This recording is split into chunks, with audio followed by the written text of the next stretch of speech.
One of the things that frustrated fans of the Game of Thrones TV show, and some book fans alike, is the fact that Jon Snow didn't end up on the Iron Throne, or end up King in the North, and instead just ended up walking beyond what was left of the Wall and joining the Wildlings.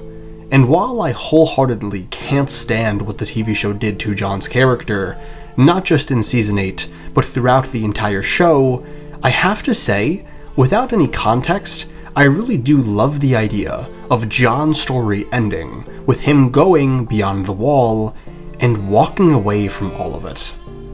Now there are a ton of moving parts to this, so bear with me.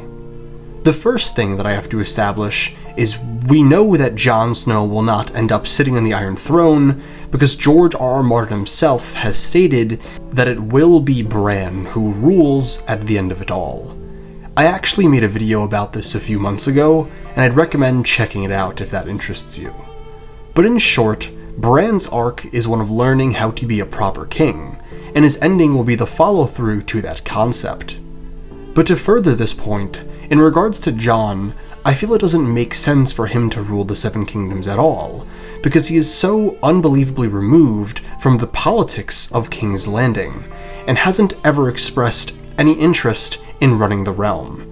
In contrast, think of someone like Dany, who dedicates her whole existence to potentially running Westeros, and it becomes so obvious that the ugly iron chair just isn't the right fit for Jon.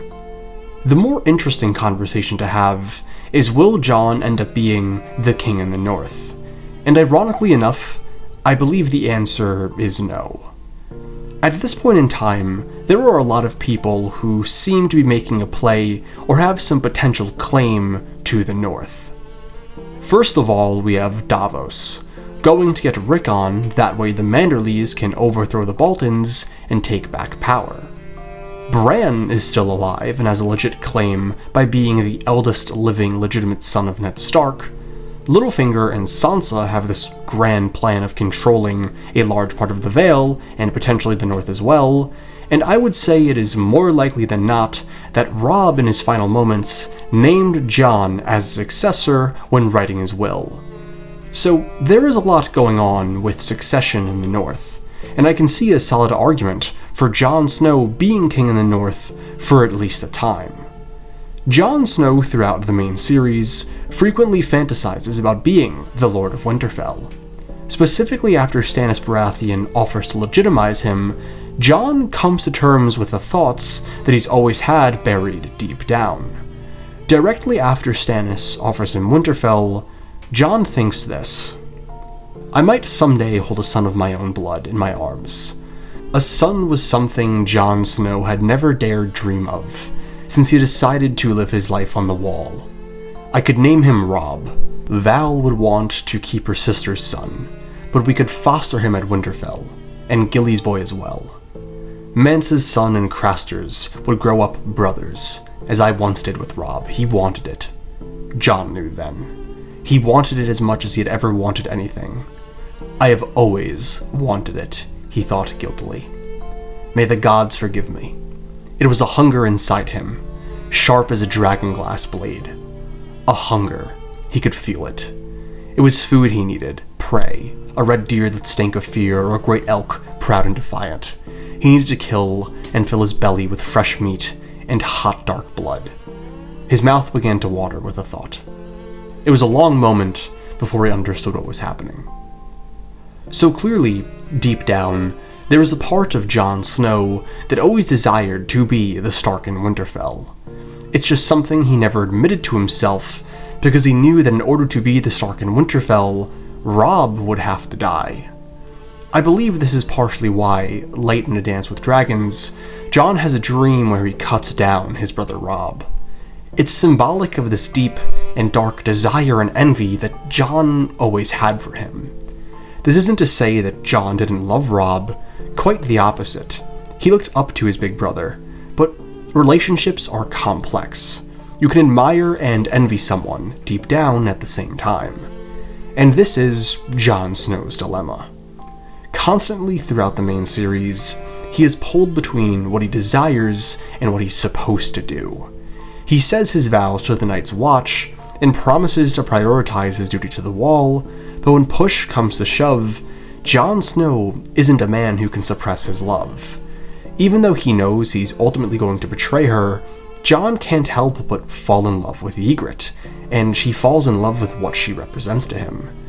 Even though he knows he's not supposed to get involved with Southern issues, he gives valuable information to Stannis, and is very clearly biased in his decisions to do so. When being rage-baited by Ramsay Bolton in his final chapter of Dance, he bites due to the fact that he loves and wants to protect his sister Arya. My point with saying all of this is, Jon very clearly has always desired the North, and has always desired to be a legitimate part of the Stark family.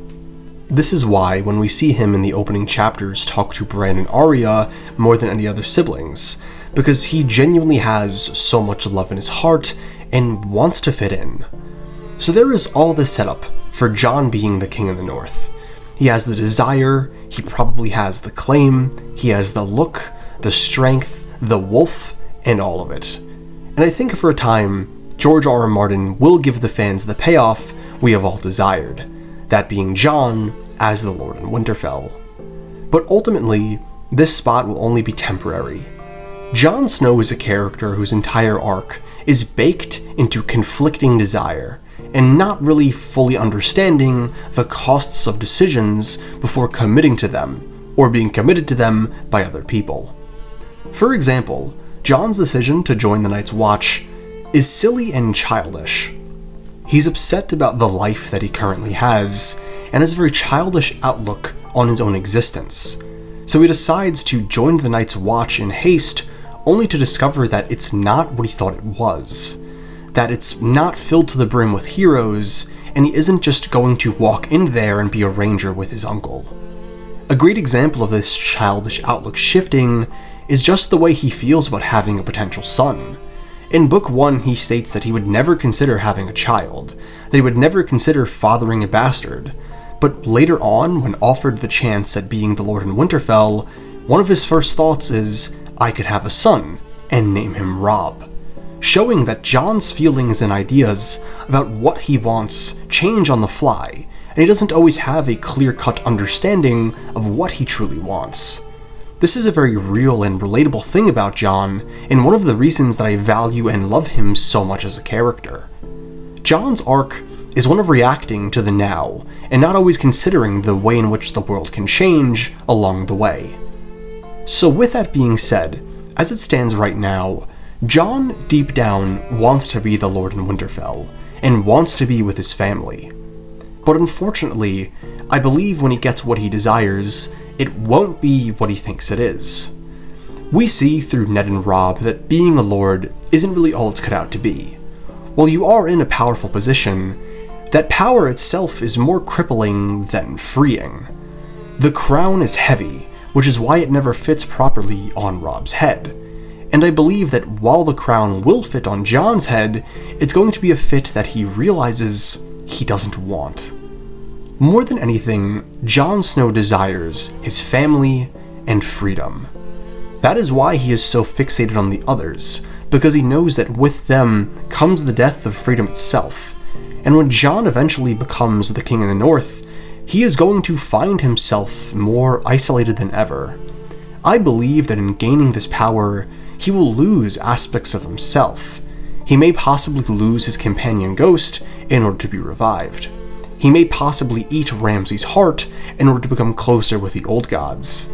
He might find himself in the middle of a succession crisis with his own family, the very people that he was supposed to be doing all of this for to begin with. Jon will be undead, cold, and borderline unrecognizable. And the worst of it all, alone, in the very place that he always thought he would find comfort in. Until he meets Daenerys. And while this can most definitely be its own video, I think Daenerys is very much going to return some of the warmth to Jon's life in more ways than one. Jon is a motherless child whose heart was frozen and revived with cold, dark, and brooding magic. while Daenerys is the mother to thousands, a woman whose heart and life was revived instead of ablaze by fire itself. She has an undeniable warmth to her, a warmth that I believe will rub off on Jon. Daenerys and Jon are destined to be. They are two star-crossed soulmates who have had a 5-book-long slow burn. Their arcs mirror one another, with both being displaced from their homes in Book 1, both walking throughout unknown territory and growing in knowledge and understanding in Book 2, both obtaining power, respect, and a high place of leadership in Book 3, and both dealing with the consequences and responsibilities of their newfound power in Book 5. In their respective final chapters, they even directly reference one another. In Jon 13, A Dance with Dragons, he asks Melisandre to help him find answers to what is going on in the world, and she says this: "All your questions shall be answered. Look to the skies, Lord Snow, and when you have your answers, send to me. Winter is almost upon us now. I am your only hope." Now I ask you, why would Jon be looking to the sky for answers? And what does the sky have to do with Melisandre? And the answer is absolutely nothing. There is only one single thing that can answer Jon's hopes and prayers from the sky, and that is a dragon, or more specifically, Daenerys Targaryen. Whether knowingly or unknowingly, I believe Melisandre in this moment is informing Jon that the only person that can answer his prayers is the girl across the world, Daenerys. And in Daenerys' final chapter, respectfully, she thinks this: "Off in the distance, a wolf howled. The sound made her feel sad and lonely, but no less hungry. As the moon rose above the grasslands, Dany slipped into a restless sleep. She dreamed all her cares fell away from her, and all of her pains as well, and she seemed to float upward into the sky. She was flying, once again, spinning, laughing, dancing, as the stars wheeled around her, and whispered secrets in her ear. To go north, you must journey south. To reach the west, you must go east. To go forward, you must go back. To touch the light, you must pass beneath the shadow." And to put that in simple terms, in this moment, Daenerys' spirit has been made aware of the death of Jon Snow, and from Jon's death, she understands what her true calling must be. What she must do beyond just the Iron Throne.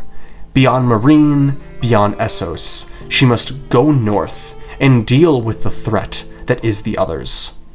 And I believe that in doing so, and meeting Jon, she will return some of the warmth that was lost to him. But unfortunately for Dany and Jon, I think her story will be one of self-sacrifice in order to prevent the end of the world. And this will leave Jon Snow alone, again. So at this point, Jon Snow will be a character who has lost everything. A large chunk of his family is dead. Everything he thought he wanted in terms of Winterfell has shifted due to the reality of rule and what it will cost him. The family that he desired and loved so much has dramatically changed, and through the battle with the others, Jon will lose his soulmate and love of his life, Daenerys. So at the end, I unfortunately believe that Jon Snow will be left with absolutely nothing, which is exactly why I believe he will go north with the wildlings, much like he does in Game of Thrones Season 8. I would argue that there is one single time that Jon Snow is truly at peace in the story, and that is when he is in the cave with Ygritte. He describes it as one of the best moments in his whole life, a moment in which he wished he could have stayed there for an eternity. It's the single moment in his entire life where everything else melted away, and all that he had was this one beautiful moment at this one spot in the universe. Beyond that, Jon's time north of the Wall is quite interesting, because while he knows deep down that he has to betray the wildlings, he truly does become one for a time and fits right in. He respects many of their practices and views the true freedom that they have as quite beautiful, and he's almost envious of them. Jon's story is very much tied to whatever lies not only at the wall but beyond it. It's often a calling to him, and he feels the most at peace when him and Ghost are hunting in the woods together. I would argue that Jon's closest friend at this point in time is Tormund, who he also meets beyond the wall. So with all that being said, I feel after everything is said and done, Jon, not really having much left in Westeros, will make it his mission to go north of the wall and attempt to find that cave that him and Ygritte laid in so long ago. Not as a king, not as a lord, not as a Stark, not as a Targaryen, but just as Jon Snow. It would be the perfect bittersweet ending, where Jon's story concludes with some semblance of peace without ruining the journey that he went on. It's realistic and beautiful, and so George R.R. Martin.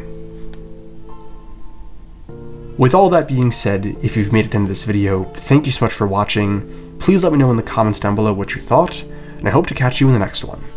Peace.